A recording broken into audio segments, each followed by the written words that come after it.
Every time before I take a shower, I always warn my two younger brothers not to peek.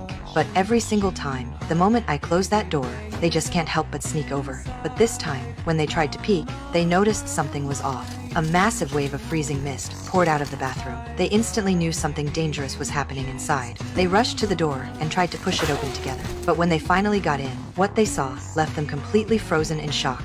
Frost had already taken over the entire room. The bath water hadn't even started running yet, and I had already turned into a solid ice sculpture. John totally freaked out. He immediately ran out to get help. Meanwhile, Mike stayed by my side, examining me closely. My face was pale white. There were no signs of life left in me. Right then, John came rushing back, holding a flamethrower in his hands. He wanted to use fire to melt me. Thank God Mike stopped him just in time. Otherwise, I would have been a goner for real. To bring me back to normal, they hurried to carry me to the living room, but their hands slipped, and I went sliding all the way down the stairs. Luckily, I was rock solid at that point, so I didn't shatter into pieces. Minutes passed by, but there was still no sign of me melting. The two brothers were completely out of options, so they carried me back to the bathroom. They figured maybe I'd thaw out by summer. Then they just went to the living room to watch TV.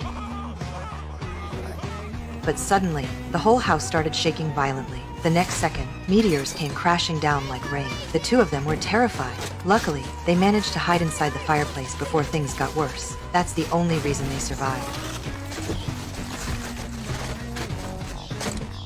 Once the danger passed, they finally dared to crawl out and check on things. But the moment they pushed open the front door, a massive meteor floated right past their eyes. Looking around, there were countless meteors everywhere. John looked down in panic. There was no solid ground beneath his feet anymore, just a brilliant galaxy stretching out below. Even his spit floated away into the distance. They had entered zero gravity. That's when they finally understood the truth. Our entire house had been floating in space this whole time. Meanwhile, I had returned to normal in the bathroom. I thought it was just another prank from my brothers, so I didn't think much of it. I went back to adjust the water temperature, ready to continue my shower. But what I had no idea about was that this simple action of mine had already caught the attention of aliens. When I got dressed and walked out of the bathroom, the whole house started shaking violently again. Unbelievably, an alien spaceship had parked right outside our front door. The three of us were absolutely stunned.